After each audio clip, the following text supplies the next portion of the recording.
Hi, welcome to my channel. My name's Alexis. And this week we're talking about doing a wrap-up of the Fall into Fantasy Readathon and talking about the books I read. So for the Fall into Fantasy Readathon, there were, I think, 8 challenges you had to follow, and the goal was to read at least 4 books in a week. It has now been like a week since the end of that week. If you watched the wrap-up video, you know that I finished The Well of Ascension. I listened to the audiobook of Every Heart a Doorway. I was really shocked by how short it was because it was only about maybe a 6 or 7-hour audiobook tape. I do listen to my audiobooks on like 1.2, so maybe that changes things. So for the Fall into Fantasy Readathon, I finished The Well of Ascension. I gave both the books that I finished during the readathon a 4-star. That's how much I enjoyed it, because to me 4 stars really rare, 3 stars really common, 2 stars also rare but happens, and a 1 star is a DNF.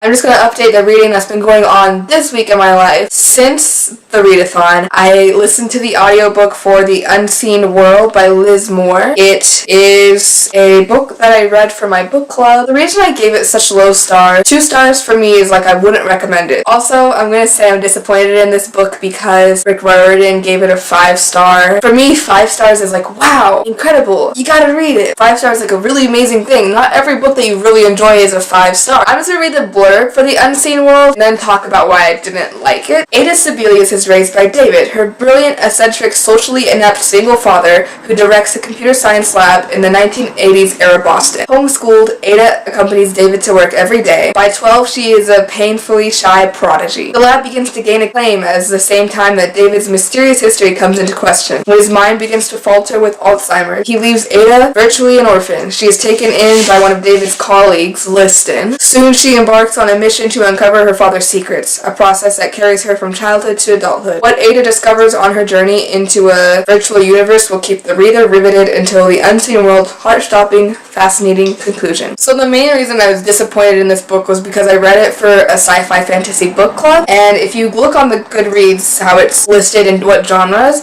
its genres are fiction, mystery, contemporary, literary fiction, and audiobook. Which you're thinking, a sci-fi fantasy book club read this? It's not sci-fi or fantasy, so what's up? It doesn't have the typical science fiction tropes, but it does have science fiction elements, and the fact that there's like the mention of the virtual universe. But my problem with that is that the blurb for this book is not a blurb that I would use for getting people to be interested in this book, because the virtual universe doesn't really come into play until the last few chapters of the book. And when a book is 464 pages, and the part of it that seems the most enticing in the blurb isn't realized until the end of the book, it just made me feel like the climax was very far off. Then again, I did enjoy the book. I did finish it. I did like it. Listening to the audiobook was an experience. So I liked the book. I just wouldn't recommend it. Next, right now, the next book club book is Angels Inc. It's the first one in the Asylum Tales by Jocelyn Drake. I actually just finished this book last night or the night before, so I just gave it 3 stars. Basically, this is another book where I feel like the blurb for the book isn't satisfying. I really enjoyed the book. Gage is a tattoo artist, but there's more to Gage than being a tattoo artist. He used to be a warlock for the Ivory Towers, which is like the biggest, baddest gang of warlocks there is. Anyone who becomes a warlock trains there, and warlocks see humans as beneath them and less than, and all in all, like,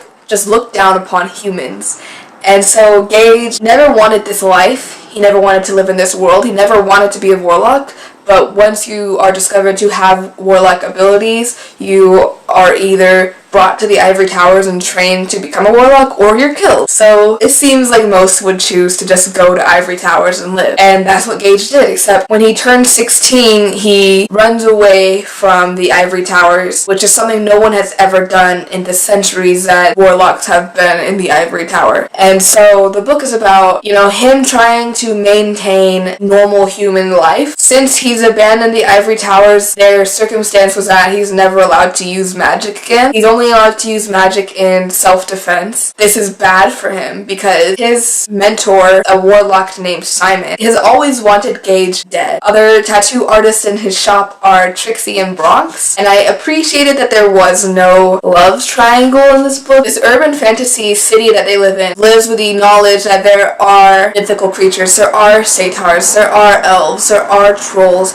there are witches and warlocks and vampires and all the mythical creatures. Like, humans live alongside them, except humans are terrified of witches and warlocks because witches and warlocks tend to have the power to dominate the human society. And so whenever someone comes around and uses magic, the humans just kind of run and hide. No one really says anything about it because they don't have the power to do anything about it. So they just like, oh, I'm just gonna go leave and I hope you don't come and attack me. And I thought this portrayal was depressing, but there's hope in the book because you start to learn Gage isn't the only warlock in the mundane city they're living in. Jocelyn Drake writes a good book. I'm definitely excited to go to the book club meeting for this book because it was really fun. I want to meet new people in the book club. This is what I think the blurb has missing. I'm going to read the blurb here and then tell you why I think it should change. Buyer beware, looking for a tattoo and maybe a little something extra, a burst of good luck, a dollop of true love, or even a hex on an X, head to the quiet and mysterious Gage, the best skin artist in town. Using unique potions, a blend of extraordinary ingredients and special inks to etch the right symbol, he can fulfill any heart's desire. But in a place like Lowtown, where elves, fairies, trolls, werewolves, and vampires happily walk among humanity, everything has its price. No one knows this better than Gage. Turning his back on his own kind, he left the magical ivory tower where cruel witches and warlocks rule, a decision that cost him the right to practice magic. And if he disobeys, his punishment, execution, will be swift. Though he's tried to fly under the radar, Gage can't hide from the powerful warlocks who want him dead,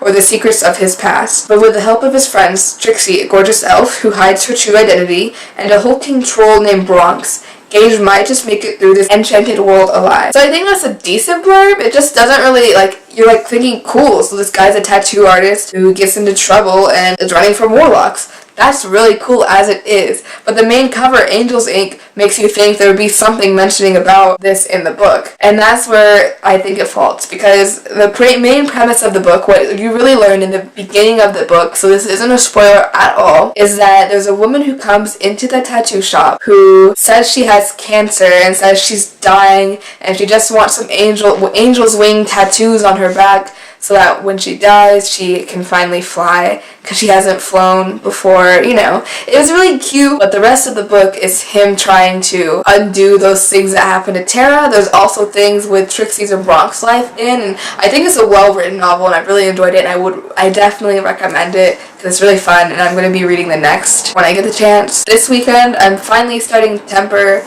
which is one of the books I showed as my TBR for the Fall into Fantasy Readathon. That's basically it for the books I'm reading right now, or that's a full update. I'm now reading Temper, and I'm re-listening to the audiobook of Blackfish City.